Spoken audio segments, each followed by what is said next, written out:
Oh, that was on.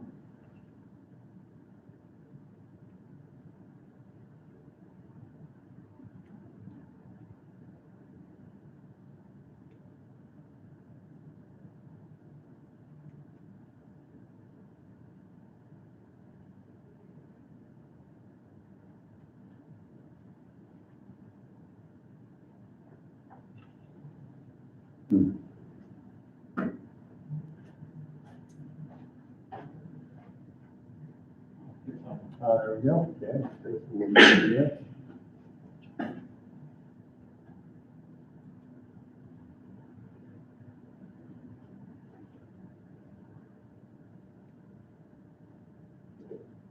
Now the question is, you're supposed to track me. There we go. No, not went over the other direction, did it? So if I'm over here, it's supposed to track me over here. If I write here, there's no way you guys are gonna see that, right? Now, normally I'd have the screen up. Let's just try that.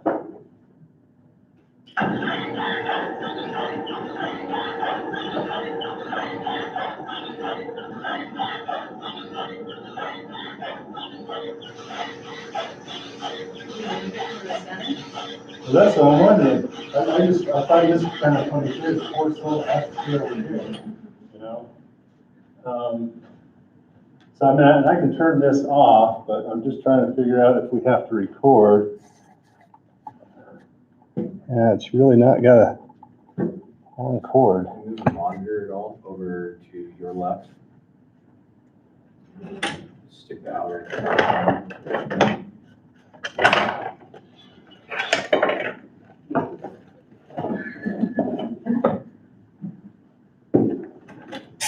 Weird flash. I don't like that.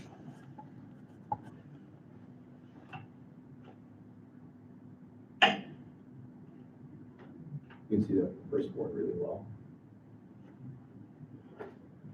And I wonder if that has something to do with it.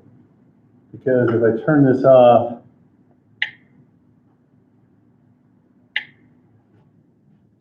okay, so I know you guys can't see this, but what I really want to do is make sure that it records.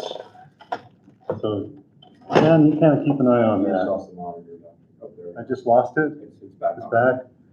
Okay, so I might have to play with these chords and see if I can get a little more room out of this.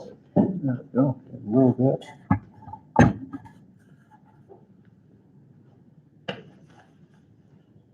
So if I'm over here talking, It lost you. lost me already?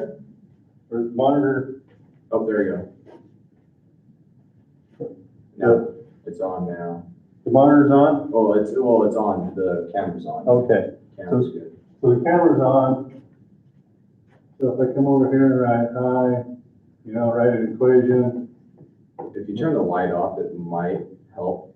Okay. The reflections killing it. Really? Yeah, I don't think you're gonna be able to see that anyway. Okay. It's like, I should have tried this room too. Like I said, I spent all my time in the hydraulic design room. I went to that room to just like little spot. So you can't see that. But if I come over here,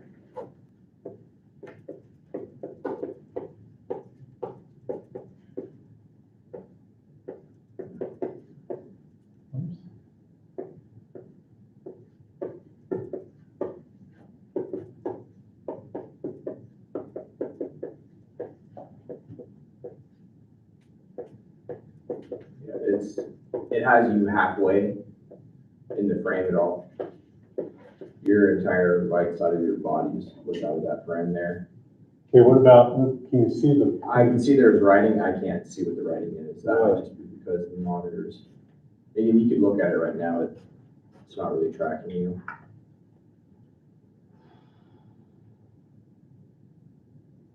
What's it showing?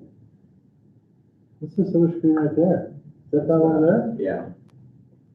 But you can't see anything on the board. And And this doesn't move when I talk. No. It's supposed to. All right, let's try this. Last little trick. Because I'm supposed to learn how to use these too, I think it said you have to have it like sideways, so like the two eyes, so to speak, would be facing the wall. And then maybe it tracks it. Like that? I don't know, that's what it showed on the instructional video that they have online. Okay.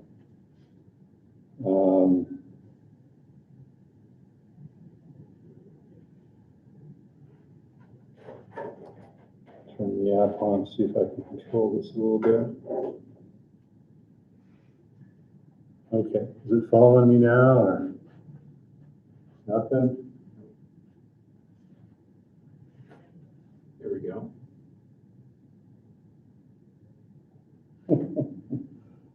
Now it's moving, right? It's moving, but So, it's looking right at Katie now. Back to me. I just wanted to be on camera again. okay. All right, whoops. So, yeah, the problem, whoops, so I can focus it on this board right there. And if I move that out of the way, man, you can't even see that though.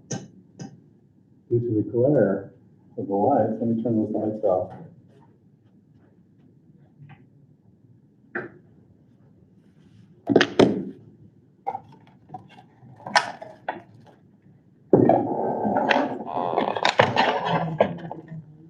If you're a student sitting and watching that, could you see that, Dan? No.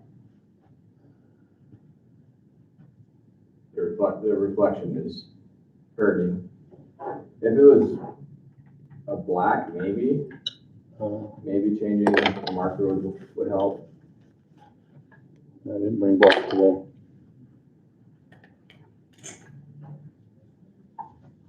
That's probably not going to be better, any better, is it? No. Yeah, it looks like it's just skipped. Wherever the light's at, you can't see anything. I have black markers. You got a black one? All right, wonderful. Thank you.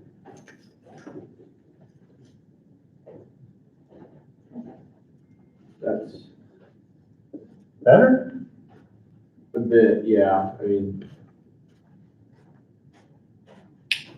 Yeah, that's still terrible. Close enough. can you record these on a cell phone? If you had a cell phone set up on a tripod, I'd imagine it'd have to be better.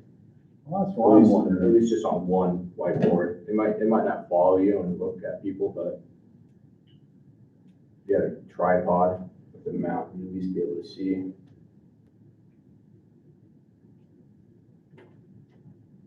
Yeah, I think we're gonna have to go that route, because I don't see how that is going to work. Maybe just using that scanner, I'm sorry? that light scanner, and you are using paper and then. Well, we can, but once again, now we're limited to this small space. So, I mean, if we have to go that route, we'll go that route. There's no question about that. And, you know, if someone gets sick, we want to be able to provide the video.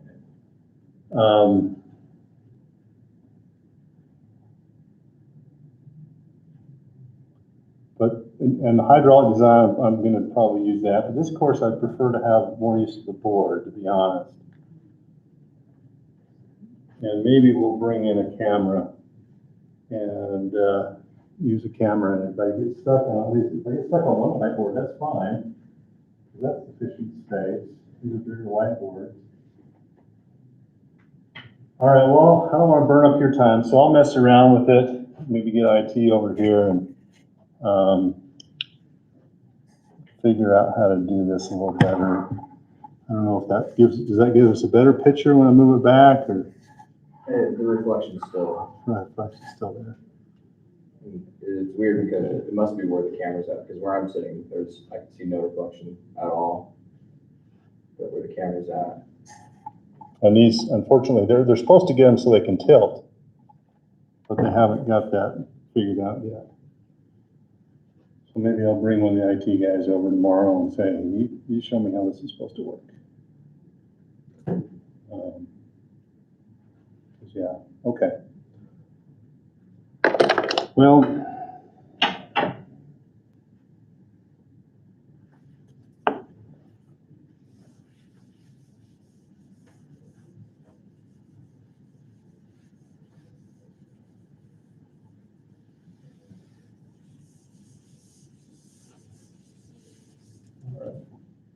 so,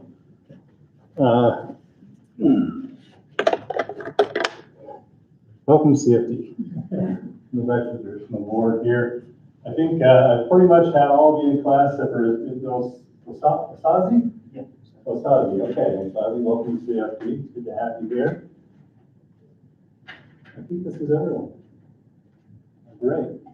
So mostly today I just kind of wanted to get that figured out to see if it worked or not, and we're really going to dive into CFD and what this course is, but let me give you an overview. And we'll go through a syllabus on Wednesday, just to kind of iron out the finer details, because I know you guys want to know what's going on and everything. Bottom line, how do you pass the class, right? But that's not really what you want to know. This is a graduate class, so the bottom line is, how can I learn the material, right? So we kind of do that shift. So computational fluid dynamics. If I asked you, what is computational fluid dynamics? What would you tell me? What do you know about it right now? Absolutely nothing. That's why you're in the class. You just got the book. She's like, hey. Modeling fluids. Maybe. So say that again, Mahesh. Modeling fluids. Modeling fluids. Okay. Okay. Very good. And what's a fluid? Everything. Everything. Okay. Is air in a fluid? Yeah. Okay. Good. Just wanted to see if you caught that from fluids class. Good. Great. So computational fluid dynamics, the ability to model fluids. And if we're being really technical, the concept of CFD is actually pretty broad. It can be applied to a lot of different areas and a lot of different techniques. Now, in modern, or in traditional practice, I should say, not traditional practice, in general practice, that's a better word. In general practice, CFD usually is tied to the Navier-Stokes equations, which we're going to develop and then use in this course. But they don't have to be.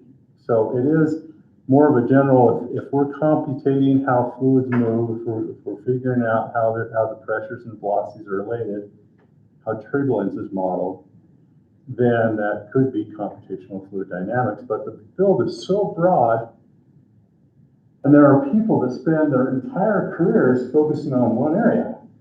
So I hope you realize this, that I want to give you in this class a general foundation of what CFD is. But you're not going to walk out and be an expert in every area of it, all right? It's a little bit different because, you can go into a structural class, like still design. And when I say an expert, you can come out of that still design class knowing pretty well the codes that you need to go design a basic structure. Now, if you're doing a high-rise, it's different. And I'm not trying to downplay structural design, but what I'm trying to say is that I think this field is more wide open than structural design, because in structures, you tend to use maybe finite element. Well, in fluids, you can use finite element, finite volume, finite difference, spectral methods, smooth particle hydrodynamics, and there's probably some others that I'm not familiar with. But it all depends on what you want to do and what is the best method to solve that. What is the best tool? And all those different things can be used. Now, some of them are very related. Finite volume and finite difference are tied at the hip. So if you learn one, you kind of understand the other one. So this course, we're going to look at some basic numerical techniques. Unfortunately, with the shrinking of the engineering curriculum, it's not just civil, it's across all curriculums across the whole United States, they've tried to cut them down to 120 credits semester-wise because of a variety of reasons. Have I told some of you this story before? won't bore any of you, but a little bit of history, all right? So when I started here at ISU, and this is my start of my 14th year now, 137 credits were required to graduate in the bachelor's degree, okay? And now we're down to, I think, 126. So a full 10 credits, three plus classes. So think about the concept that you're getting as an undergraduate, 3 less classes than people did 14 years ago. And you may be going, yes, that's pretty nice, right? Get me through faster and get done. And I get that. At the same time that, though, they've been reducing, when I say they, I'll tell you who they is here in just a minute. At the same time that they've been reducing the classes, they've also been increasing the number of gen ed courses. Because we want you to be well-rounded, or they want you to be well-rounded, right?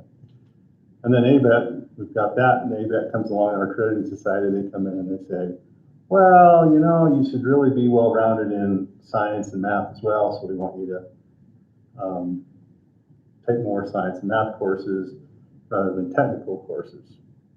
And there's a lot of different arguments why. But the reason why credits have been cut down, at least this is how I have it explained to me, and it kind of makes sense, is that parents are sitting around talking, and, you know, Bob's parent says, yeah, my son's going down to State U, and he's going to be done in 4 years. He's got 120 credits to take. And Mary's parents are over there and saying, geez, our daughter's down there at State U, and she's going to engineering. It's going to take her 5 years. And she says, you know, she's got something like 137 credits to take.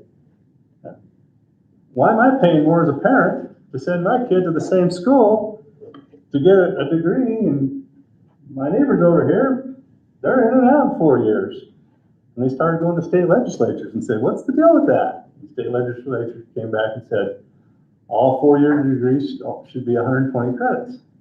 And so the state started applying pressure to not just engineering, but other fields that were above that, saying, cut them down, cut them down. And so we started cutting down, okay?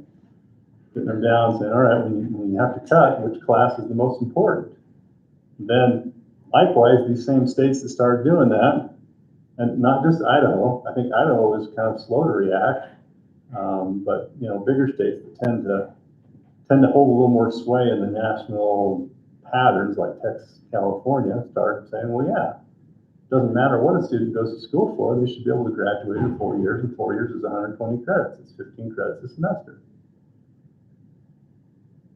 So we started cutting down on that, and they said, and we want our students to be well-rounded, so we're going to have this core of general education classes that we want you to take.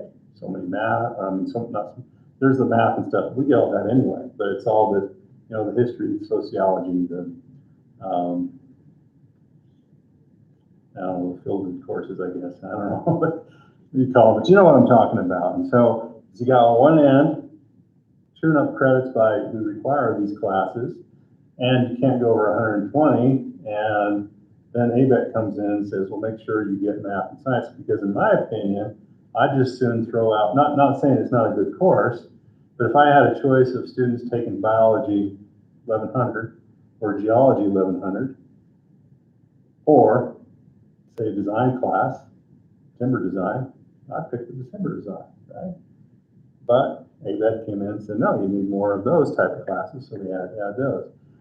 So what all has this got to do? Well, the fact is that we have reduced the number of credits, and we used to have a numerical methods class at the undergraduate level, and most civil engineering programs did as well, but it's gone. And at most schools, it's gone, because you didn't have the room for it. It's like, if you want that kind of thing, you're going to pick it up in the graduate class. So this class is kind of a mixture, because before we can really do computational fluid dynamics, we have to know basic computational methods, right? Kind of makes sense.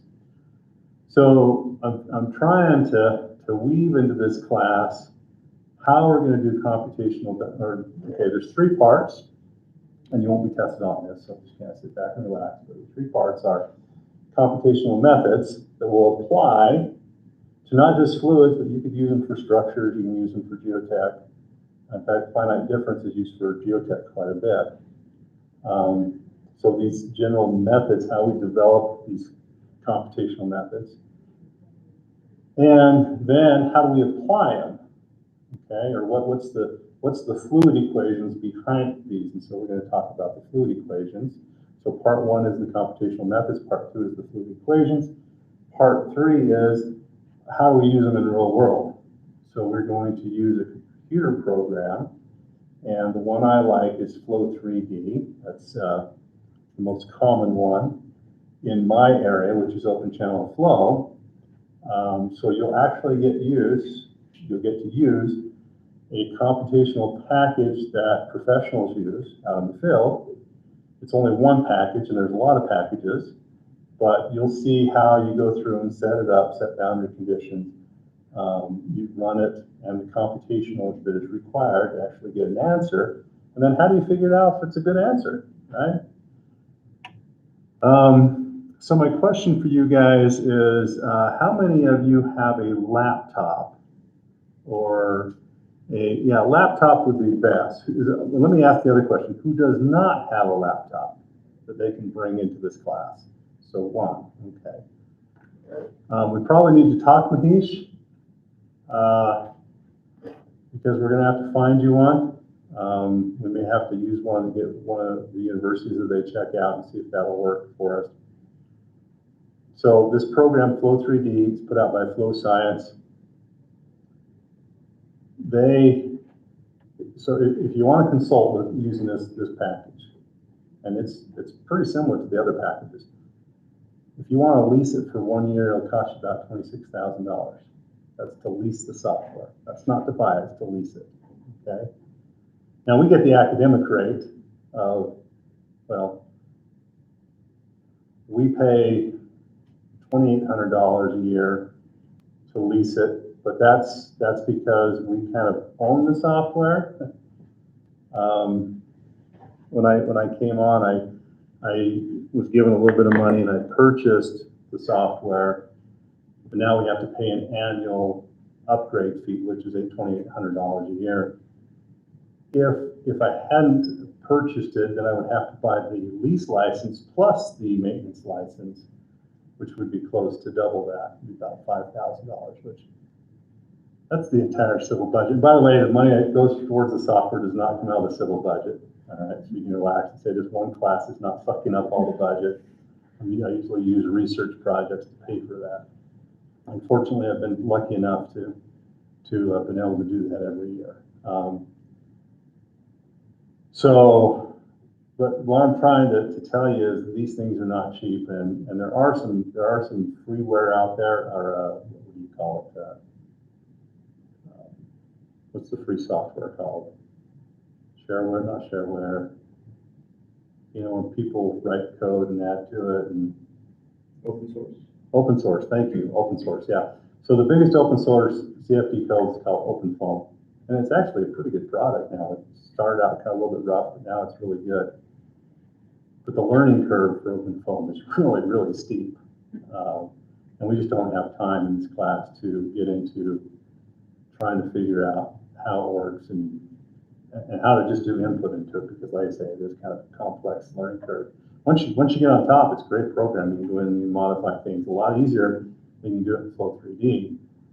It isn't quite as validated as Flow3D, but then again, you're not paying $26,000 a year for use of it as well, okay? So that the course will cover those three things, and it seems like we might, I'm going to try and intersperse the learning of the software in with the technical parts. You just don't get bored and burned out doing the math equations. We'll actually take a break and work on the software. You'll have some projects on the software as well, so you can get up to speed and working with it, okay? So I expect that there will probably be one exam in this class at midterm, and then a final project at the end.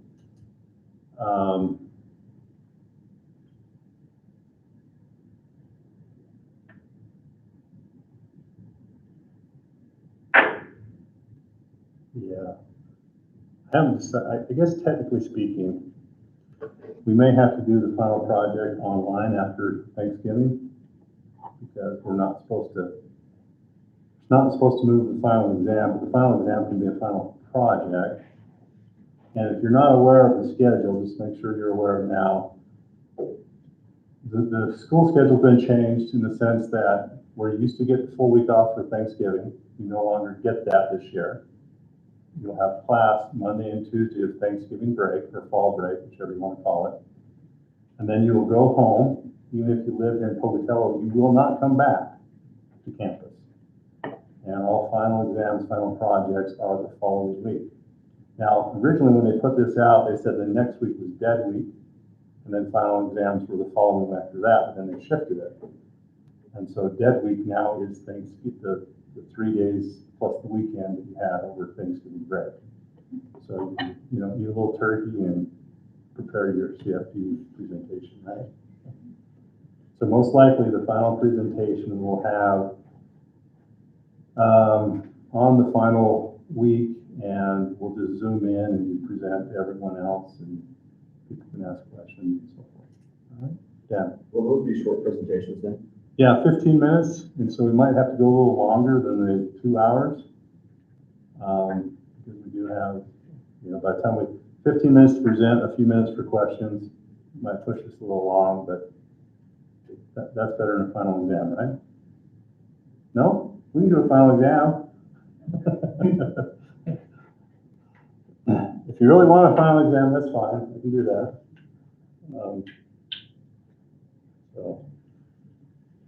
All righty. And with that, so I want to start on, well, book. Let me talk about the book. I've already book. Because my book hasn't come in yet. I got the second edition, but here's the third edition. Okay. So there's pictures right here. It's actually a pretty decent book. I kind of like it. At least the first couple of chapters, it provides good basic information. You can probably get away with using the second edition. I honestly don't know, because once again, I'm still waiting for my third to come in to see what it changed. But in looking at it online when I requested it, probably requested it a month ago, it didn't seem like a lot had changed on the fundamental stuff that we're going to go on. It looked like there was some other stuff that was changed probably back, which we don't get too much into that. Okay, but it's pretty reasonable, isn't it? Yeah, it's not bad for a textbook. For textbook, yeah, it's not bad. Yeah. So we'll be using that, and I will supplement the course with additional information. Okay. Office hours. We'll talk about office hours for a minute. I'm kind of waiting for everything to solidify. Things are always in a flux the first week as meetings at the college level get set and kind of figure out when all the different committees get set. But then I will schedule office hours, and office hours, you can either come into my office or you can Zoom in. I don't care either way. Well, I kind of like face-to-face, but if you are uncomfortable with face-to-face and want that Zoom meeting, that's perfectly fine, all right? What I will probably do is just turn on my computer during office hours and be doing work, and if students come in, I'll be helping them in person, and if you come in with Zoom, then I'll be more than happy, you know, to try and somehow include you in the conversation. There could be multiple people in the Zoom meeting during office hours. There could be people from the hydraulic design class during office hours. So you're just going to have to be patient and wait your turn, so to speak. There could be, when I teach the design studio class, there could be people in that too during that time. So just be patient and we'll get through it. But I do encourage you that if you do have questions, please take advantage of office hours. All right. I know sometimes I'm hard to find or hard to, so you get pulled in a lot of different directions, but I really enjoy talking to students. I really do enjoy office hours and helping understand the concepts. So that's kind of the brief overview of this course. Any general questions that you may have or concerns? None whatsoever.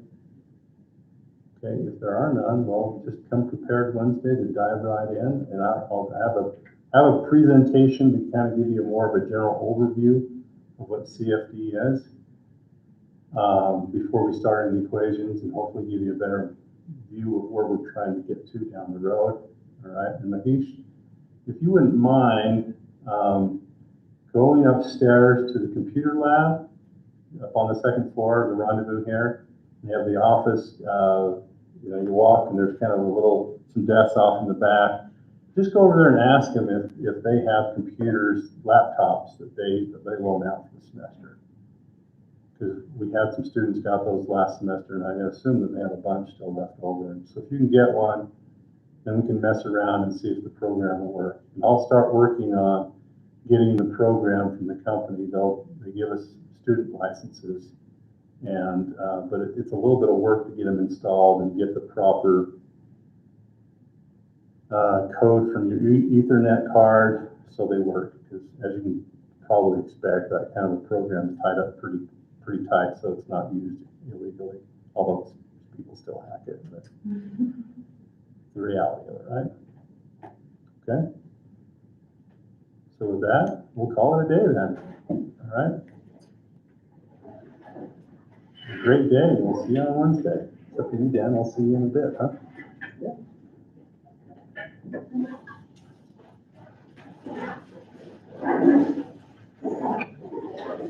So you buy that book from bookstore? Yeah, it's like $100 to buy and 70 to rent. So that book is $100? I thought it was like $60. Nope, $100 to buy. Did you look online besides the bookstore? Nope, I didn't really mind, because compared to other books that I've had to buy for civil, like last year, my book list was like $1,300. Ouch. It's not cheap. So Wow. compared to that, I was like, I'm okay with $100. I was thinking it was $60 or $70. But It might be, but I think on Amazon Live, I looked at Amazon and it was the same price, so I was like, might as well just go pick it up from the bookstore. Oh, yeah. Okay. Yes. Figure out the time for tomorrow exam, the home run. Oh, they have not, is that tomorrow? Yep. Okay, they have not sent me any information